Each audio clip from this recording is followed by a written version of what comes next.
Good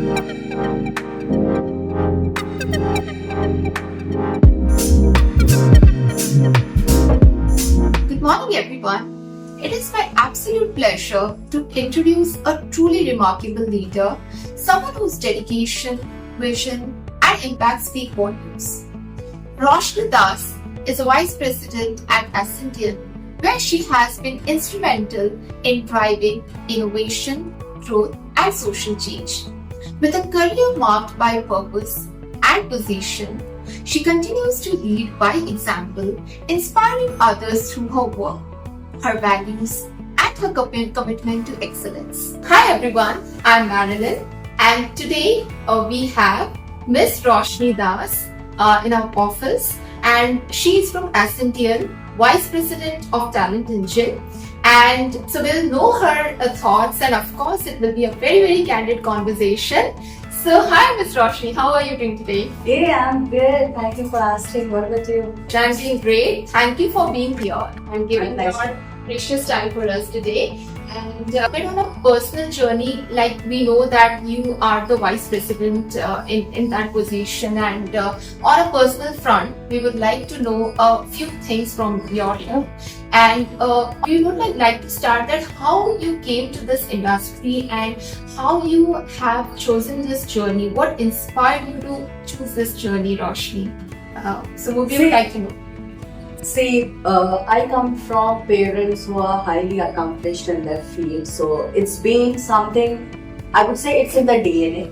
I would say I take all credit for that though. And I've got very ambitious and really, parents who egged you to do something in life because they always felt that, these things are ingrained when you're growing up. So it was always there that you should be financially independent. With financial independence comes in a lot of emotional independence. And those things were very important for you to be successful in life. So these were some things which was ingrained, and I was put into a lot of extracurricular activities, which helped formulate my personality of a very outgoing and extrovert person.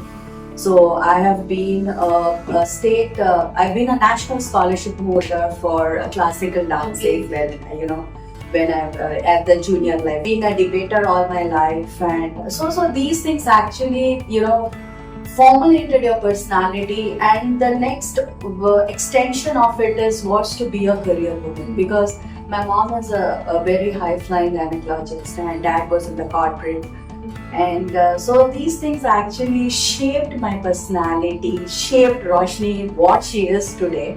And that has been going on, and it's been a wonderful journey so far. There were ups, there were downs, but the downs was not something which pushed me into the I would say the nadar, but still I rose up, and it was always better the next day. So it has been that way all this while. Amazing, Ms. Roshni. I'd like to know, I'm going to start with a question so what's the one leadership lesson you wish you would have learned earlier in your early stage, of your career? See, one thing which I would say is that learn to forgive yourself first and just move on. So this is something, in the early leadership stages when you are starting your careers, there are many things you want to do.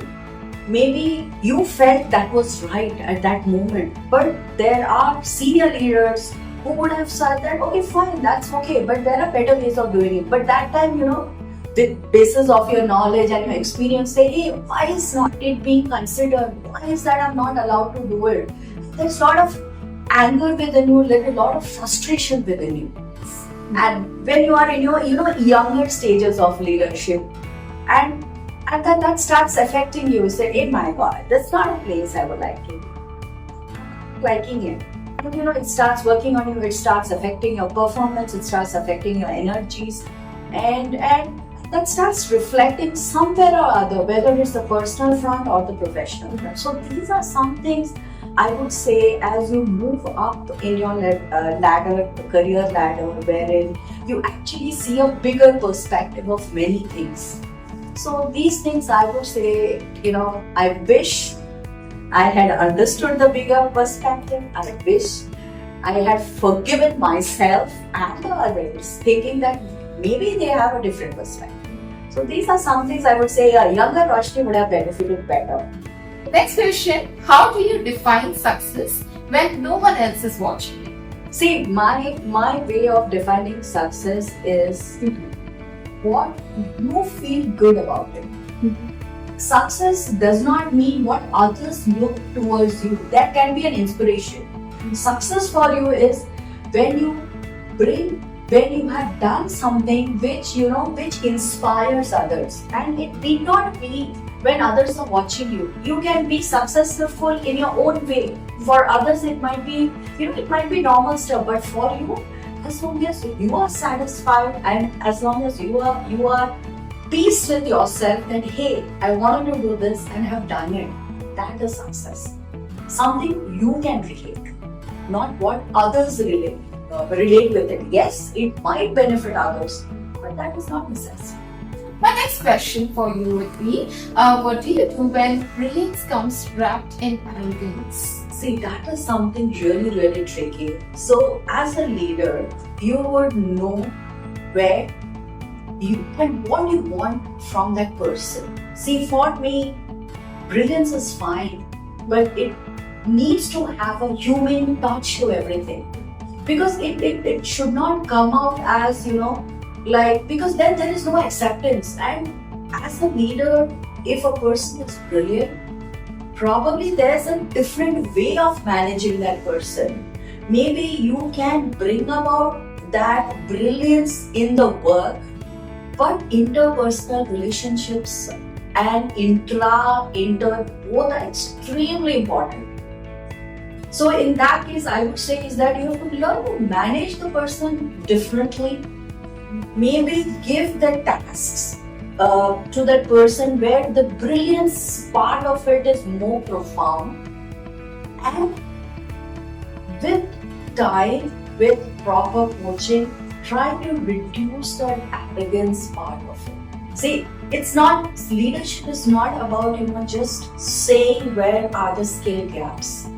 Leadership is basically not only identifying the skill gaps, but providing a workable solution for that person, which is mutually acceptable. Then you grow as it's a coaching. Let me put it very simple. It's just a coaching way wherein you bring about the best in that person. See, each of us are brilliant in our own ways. I think it's that. And as a leader, you should have an eye to spot that brilliance. Why is it? What is the repercussions of that brilliance? Is it arrogance? Or is it, complacency? Or is it that, just pure laziness? You can be brilliant yet lazy. Yes. See, these are very, very thin lines where, where a leader needs to identify. Because I personally believe that everybody has some amount of brilliance in themselves. It is how you bring out that brilliance. And that only happens when the person you are working with trusts you. And that is not easy. So next question is who shaped your leadership? And someone from your life, or it can be it shouldn't be from the industry. Anyone personal, on a personal front, who helped you shape the leader world? See, I would say it's my formative years, growing up with highly accomplished parents. For some of the things, I have learned from at a very, very young age. And how to deal with people, and how to be socially present, how to carry yourself when you're around with many different kinds of people. And I think I would give a lots. I would say whatever I am today, it is because of my parents. And they instilled in me a lot of boldness, a lot of openness, ability to take risks. because they encouraged me, just take risks, doesn't matter. Wonderful, wonderful. So the credit goes to your parents Absolutely. and for raising you so well and to shape the leader in you, right? So when you have felt lost as a leader, what helped you find your ground again? See, I feel lost as a leader many times. And it is something, it is probably because at that moment what I do is that I step back and think, what could have possibly gone wrong? Try to think. I don't overanalyze and I'm not overtly critical, what I could have done this, I could have done that. Probably this is, I don't do any of those things. I just take a step back, reflect. There are some times, I have my me times. So once in a week, I am practicing to do that. I have my me time, wherein I think about, oh, maybe I could have done this. Yeah. How about doing it this way? Will it work? Let's give it a shot. It's okay, doesn't matter. Even if it fails, doesn't matter. No, at least I'll learn, I'll not do it again. So many times I do that, yes, and especially I'm in a people function where I deal with people, and people have complex emotions. And many times you probably don't know what would have happened that day for that person to behave or react to a particular situation. You would have thought that, hey, this is very simple, it would have done, what is the issue? But not necessarily, I'm sure nobody would want to fail anywhere. But sometimes our understanding of the perspective goes haywire. That is where I sit, reflect, and then come back next day saying, today is a better day. And I'm going to do something different. I'll be happy. I am best in whatever I do. I do it with full heart and soul. Full heart, soul and mind. I would say that. I would put three together. Mind, follow the process, don't compromise on values, understand what the industry is expecting, and this is the way industry goes. Heart is that giving you 100%, and soul is that. So these are some things, these are my way of bouncing back, and I always pick up the positives and whatever I do. It's okay, it doesn't last, that's okay. It's always tomorrow. So, and just one thing I wanted to ask you, what do you like to do in your free time when you want to get detached from your professional time? What exactly you would like to do? What makes you happy at one point of time? Okay, see, I'm a very creative person, right? So I love for designing. Of course, I don't design for others. I design for myself. Yeah. I do a lot of designing, and when I'm free, I read a lot. I love to read the thoughts about other leaders. Also, I want to know which is the leadership book you are following and which has really helped you shape your leadership mindset. Any such book? Thrive. I just completed reading. It was very, very basic to the day work we do. And one book which is imprinted on my mind for quite some time is I read Jim Collins' book Good to Great. So that is a very thin line between what makes you a good leader and what makes you a great. Right. So those are some basic things, I like to read a lot. And there was one novel which I loved it, and I don't know, for many years it has still stayed with me, and it still continues to be my favorite book. That is The Fountainhead by Ayn Rand. I know it's very heavy stuff though, but it has stayed with me for many years now, and I really could relate myself with the protagonist of that book, and somewhat it has stayed with me. What's a leadership myth you think needs to be busted these days, or in this generation, or if you feel that something, for a long period of time related to leadership you have been hearing a lot, and you feel that no, it shouldn't be having that mindset. So what needs to be busted? See, leadership, one thing is something like people say that, leadership is never a privilege. That is something I feel, because many times you feel that, oh, you are in that position, so that's why, I have to listen to you. No way. I would say leadership is something, it's not a privilege, and it is something every leader works on it. What people see, it is just, as we say, a tip of the iceberg. You don't know what work that person has been doing. Do not relate success with leadership. Success and leadership. With leadership comes with success, but that's what the world sees.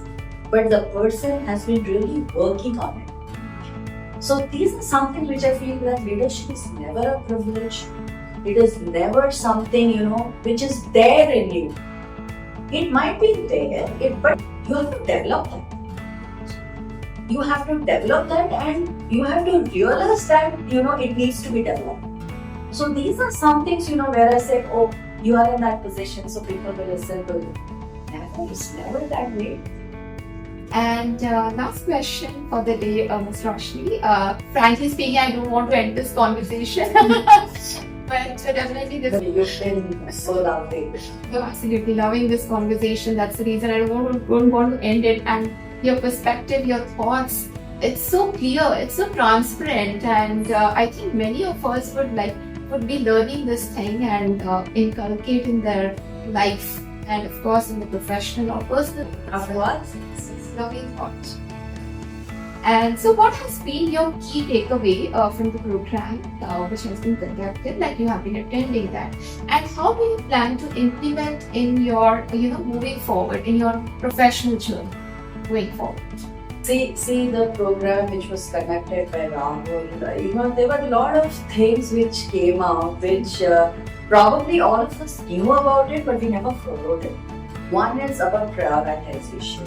That is something, which I feel is that, yes, sometimes we tend to lose that. We get involved in things which does not add value to it. And also being, sometimes you just have a judgment about many things, but which is not understand the different perspective. Like I said, these things, that program, I feel that now, yes, it is very easier said and done how you change your way of thinking and all. But yes, there are incremental thoughts, incremental changes which I try to bring up, and I am bringing around with the people I'm working with. One is prioritization of the tasks, and secondly, where is your entire time going? Is it going on something which is extremely productive, or you are ending up doing things, which could be done by others also, not necessarily you have to be there. But those things I'm trying to work around those things, because I guess that would free up a lot of your time to think strategic. And another thing which Rahul, in that session which we had with Rahul was very good, is that everything has a time component. Either you do it on time or you have missed the bus.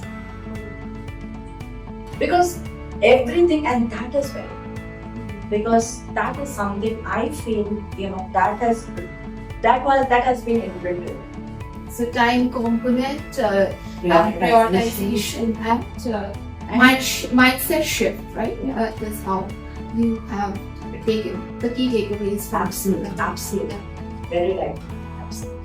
Thank you so much, Ms. Roshni. And as I said, I don't want to end this conversation with you. So much clarity, so much transparency in your thought process, how you lead life, how you are leading this leadership journey, and how you explain beautifully that how your parents have shaped you. The credit, of course, the major credit goes to them as well. Then you said about your son, you are learning something from this generation. Many things. Also. Every day is a learning journey for you. Still, as you are in that position, but learning never ends for you, right? Never. This is how you have beautifully portrayed. And some questions you have really, those were really insightful for us, and we have learned a lot from this conversation. Thank you so much, Ms. My Roshni. pleasure. Thank you so much. wish that you have a lovely day ahead. Thank you for giving your precious time for us today and making the time to, visit our office today and having this conversation. What a beautiful office and so beautiful faces. That's really nice. So much for carrying this wonderful personality. Thank you. Inspiring Thank you so yourself. much. Nice.